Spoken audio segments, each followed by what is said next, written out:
Today, this is a slightly philosophical clip about in the inner world and the outer world that we can see, the one that appears at face value.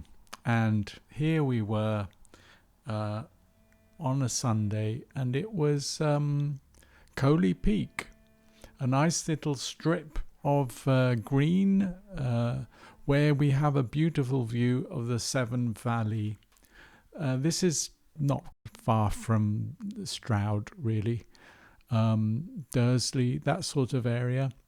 And it was a brilliant day, and we took a picnic with us. And the first thing I noticed, wow, I can see every blade of grass now. That's because my eyesight is extremely good once I get past a few little snags I have with my eyes, which is very common with a stroke. The clarity and crispness of everything I could see was quite astounding. And that reminded me of this beautiful painting by Andrew Wyeth called Christina's World, which I will talk about in a minute. So, another place we went to last Sunday, well, just yesterday really, was Dursley. And the view of the three reservoirs, and you can also see Bristol Airport, Lulsgate in the distance. And this is a beautiful view of Somerset. And this was really interesting because I walked just about a mile on this day. Returning to the car was a bit of a struggle. I had to get past two stiles, a gate. It was not easy. And for about a year, I've been saying to my wife, we've been discussing this and saying one day the ability or the strength to reach the field. And so it was beautiful to revisit and connect the world I live in today with the world I used to live in pre-stroke, where everything was taken for granted. I mean, these are two completely different worlds, and I thought of Christina's World, the painting by Wyeth, and I thought, hey, how about doing a Rowland's World photograph where I look down to the three reservoirs. Now, in Christina's World, we see a lovely woman looking into a painting. We're invited to take her point of view, and we think, this is rather charming, rather elegantly dressed. And on face value, it looks a little curious, but nice picture. But if we enter this world of the world of Christina, we realize that the face value is one thing, but looking a little bit deeper, we do enter this melancholic world and see that, well, perhaps there's something more to this image that meets the eye. Well, so we might start looking at the details of her hand. Her hand looks a little bit strange. Her arms are quite thin. Same with her ankles, they look quite thin. So you start to see a little bit more about the picture. And if you do a little bit of research, you definitely find out that not all is as straightforward as it seems. So, in fact, the woman in this painting is Christina Olson. And Anna had a degenerative muscular disorder called Charcot-Marie-Tooth disorder, which left her unable to walk.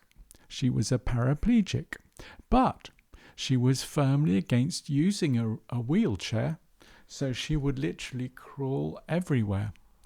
And Wyeth was looking out the window and where he would stay in a house nearby, and he saw Christina crawling across the field.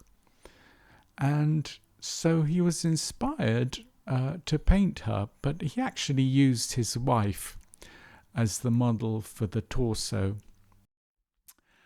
After he finished the painting, he said to his wife, his wife said to him, "What's she doing down in the field?" And Andrew said, "Well, that's her world." Then Betsy, his wife, said, "Then that's it. We'll call it Christina's World." And she would often actually find titles for his paintings. Now, she was about 55 years old, his wife at the time. But Christina, there is this melancholic story to the painting. And again, we see every blade of grass because Andrew Wyeth liked to paint with egg tempera, which was a technique used by the Renaissance masters, really. So in this painting, we see an old technique being used with a very modern American style, and it does tell a story. Well, when the painting was first exhibited in public, it drew little attention, and Alfred Barr, who was the founding director of the Museum of Modern Art in Manhattan, he bought the painting for $1,800, which is 10 times the amount in 2023. But when he bought it in 1948, it wasn't really, didn't stir up any commotion. Now, of course, it's considered an icon of American art, on a par with Whistler's Mother, I would say. So, what do we get?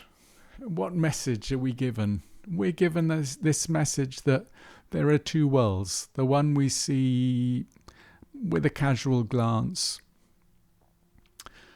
We don't really understand what's going on, but when we pass into Christina's world and try and imagine what resilience she must have had to get around and to live with this severe disability, well, we start to understand something much deeper. So it's about two worlds.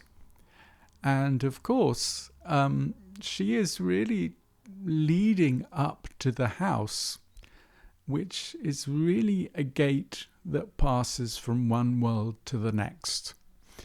In my case, it's the world that I had pre-stroke, and passing that gate to a world I have after my stroke, quite a different world from what it was before.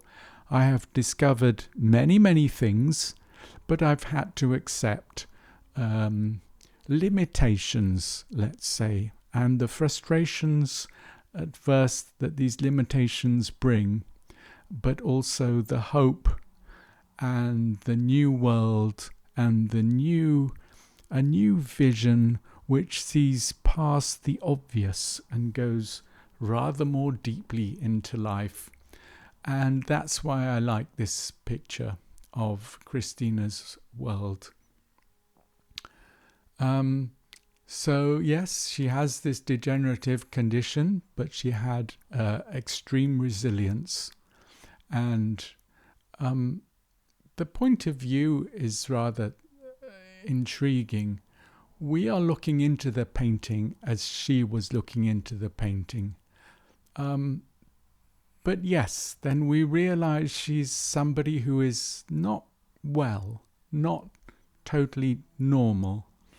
And the fact that you don't see her face is quite unnerving, perhaps even more unnerving than if we did see her face. So it's a world of melancholy, a world of sadness, of struggle, but also a wondrous world where you can strive and reach goals and targets. Anyway, this is American art at its best, and I do love Andrew Wyeth's art and the subtlety of it.